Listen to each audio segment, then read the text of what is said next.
Tonight we're going to have Coach Jay Ladner, we have senior guard Joshua Fillmore, and we're expecting senior forward Jordan Capps. Jordan had a career high 31 points. He is the first line with 30 or more points since Cedric Jenkins in 2015. Josh tied a career high with 7 3-pointers. He is the first line to have 7 3-pointers since Marlon Veal had it last season. Coach, you want to start us off with a few opening comments? Yeah, I thought that I was proud. I thought offensively we were in a pretty good rhythm in the first half, and it was real good to see both Jordan and Josh. Neither one of them have had good offensive games recently. Josh really struggled the last game, wasn't typical of him. So, good players bounce back after those types of performances, and it was great to see him, and it really needed it, and I thought it really, particularly in the second half, blew the game open, but it was good to see him. Obviously, Jordan had 31. We feel like when Jordan's locked in and being active, he's got a chance to do that every night, but, the ball's in his court.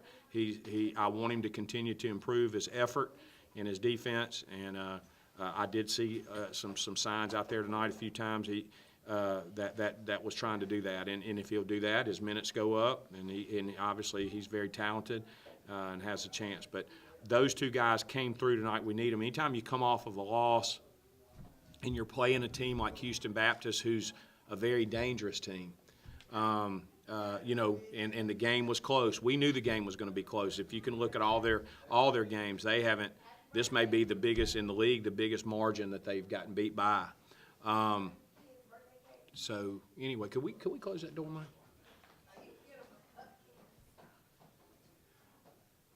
Thank you. And so it was good that they kind of led us back. But then I thought in the second half our defensive effort was good. I didn't think it was poor in the first half, but it was just enough to kind of keep those guys going. They were shooting a lot of three-point shots. And I kind of felt like if we would just stay the course and continue to guard, and then our press. We pressed more tonight than we've probably pressed all year. I thought that we gave them some problems in the press. And in the first half, we actually created some problems, but we would steal it and not convert and so forth. But in the second half, we did a better job of stealing it and converting it easy baskets, and I thought that was really the difference in the game. And to hold them in the second half, they were 46 or 47%, I think, in the first half, and we held them 34% in the second half. That's something that we talked about at halftime. If we would do that we would be in good shape. And then on the other hand, obviously, we were getting some high percentage shots, a lot of them out of transition or the press. Where we were creating some turnovers, and to shoot 58% was good. So really proud of the team tonight. I was proud of the way they prepared the last couple of days. I was proud of their effort tonight, their mental focus. I knew that they were ready to play. You can feel it when they're locked in and walk through and so forth, and tonight was one of those nights I felt like we were ready to go. So that actually has a calming effect on me when that happens. So that's a good thing. So anyway, I was proud of our effort, and I was proud of these two guys, and I was really proud of the whole team. I thought we got a good team effort, and we were able to get everybody in there and get some quality minutes for some guys that are going to have to play some minutes for us down the stretch. Of D'Angelo West and Quentin Thomas got a chance to get in there in the meat of the game. So hopefully that'll pay off for us toward the end of the season. Any questions for Coach? Let's see a bit on Eddie. Eddie is doing great. Obviously, y'all probably saw what happened the other night. He was a victim of a flagrant foul, unfortunately. Put him out, put him into the concussion protocol, but has, I think, the very next day according to John, our trainer, he had reduced down all the different items and checklists. They only had 4 items that qualified under the concussion, and then the following day when they tested again, he was down to 0. So he's moving forward. He's expected to be cleared for practice on Friday, and he won't practice tomorrow, but he can practice. Tomorrow he will do some things, but under the supervision of John McLaughlin, our trainer, and then he'll be cleared to be full scale and practice on Friday and anticipate, unless he has a setback for some reason, but he hasn't shown any symptoms, we anticipate him playing Saturday. improvement in shooting from last game and this game? Well, I don't want to say Marlinville's a good shooter. Josh Fillmore is one of the all-time great three-point shooters we've had here at the school. They're good shooters, but sometimes in basketball you have bad shooting nights, and some of that was self-inflicted. That our shot selection, and I'm talking about as a team, this is not anything that they haven't heard at practice, but some of it was just we just didn't have a good night, and I don't want to make any excuses. We don't make excuses, we don't accept excuses, but the way that our opening schedule had played out, we had played the top 4 teams in the preseason poll, and 3 of them on the road, and we just didn't seem to have that spunk. We weren't flat. We played hard, but we just didn't have that spunk that we had to have to beat a better than advertised McNeese team that particular day. So we didn't do anything. There was no reason for me to push the panic button. Josh can shoot the snot out of the ball. We all know that. He just had a bad night the other night. So that'd be a question you can ask him. But I know that as somebody that's been around basketball a long time and a former player, sometimes you just have a bad shooting night. And I think but the good ones will bounce back. He bounced back. So, but any particular changes that he made, I don't know. I didn't see anything.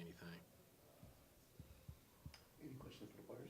Your thoughts on today's performance and on the crowd that was in here? We had a good crowd today. That always gets the team energized when we play good. The crowd gives us energy, like I said, and we feed off that, especially on defense. When you can play good defense and we can get fast break dunks or layups or three-pointers, like Josh was hitting, it helps us. So we thank the people for coming today. Yeah, and I want to comment on that. We were talking, Colton and Mike and I were talking really before we started.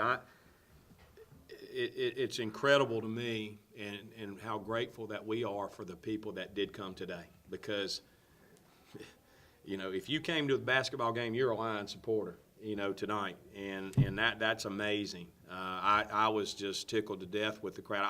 And we had told our players earlier today, fellas, there won't be a person in there. It'll be like when we played UAB, which was a closed-door scrimmage, which no one was allowed to be there. That's what we said. That's how it's going to be. It's going to be a minimal number of people there, and most of those people are going to be people that are required to be there for workers, the gate workers, and the clock operators, and the table people. So we're really fired up and thankful that those folks braved the elements to get over to our game tonight. It made a huge difference. It actually gave us a home court advantage, which we didn't think we were going to have because of the weather. How do you handle the distraction with weather and all that? We just kind of go. I don't know. I don't think they're, again, you could ask them individually. The big thing for us is we've been out of school so long, which they probably hope and they got it where we're out again tomorrow, but we've just kind of stayed on it. A basketball player doesn't have the luxury really, I guess, like maybe a normal student does, and he's, they come to practice every day. They spend a lot of time watching film, obviously lifting weights still during the course of the season, and we've just kind of stayed on a regular routine, Colton, and but sometimes those things can, if you don't have high character kids, and we have high character kids, that lack of the discipline of a everyday schedule and a regular schedule sometimes can not be good. But we don't. I would be the most surprised person in the world if our guys were not taking care of their business and handling things the right way when they are out of school and not in basketball practice, if you know what I mean. So I think that has a lot to do why we've continued to be able to play at a high level over the course of holidays, and we haven't been in school in 6 weeks. Joshua, your thoughts on your shooting performance tonight, particularly your three-point shooting? The last game we played, when I had like an off night, I was just kind of shooting because I was open. And today, I made emphasis on locking in when I got open looks, making sure I was going to knock it down. So luckily, a couple of them fell. So just happy that helped the team out. Is there any further questions for Coach? Thank you all. Well, and thank everybody that's in here. I even asked coming off the floor if we were even gonna have one tonight. I didn't know, just kind of like with everything else. So I'm very grateful for y'all for following us tonight and proud of the team. So anyway, we gotta get ready for Northwestern on Saturday, an old rivalry. All right, thank y'all. Thank y'all.